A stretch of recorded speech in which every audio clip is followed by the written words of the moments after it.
Now that we know what appropriate retention is, how do we determine what our requirements for appropriate retention are? Well, the answer isn't so black and white, unfortunately.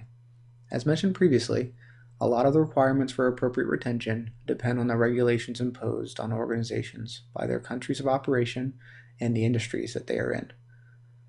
The requirements outline at various levels the types of data that are relevant and how long it should be retained. The level of detail in the requirements can vary dramatically between regulations, as well as even within the same regulation. For example, a regulation might state that data relevant to an information security incident must be retained for 3 years, while another requirement might be that firewall logs must be maintained for a year. It's a vastly different amount of information that we're talking. What if a firewall connection was relevant for an information security incident? Would that data then be required to be kept for a year or 3 years? As a general rule, the more conservative timeline should be used to avoid potential regulatory issues.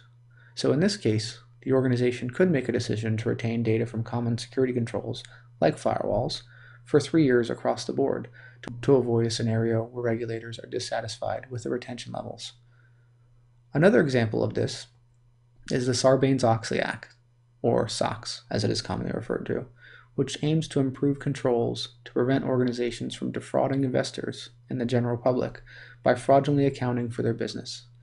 It was enacted as a reaction to major examples of this type of behavior, such as Enron and WorldCom.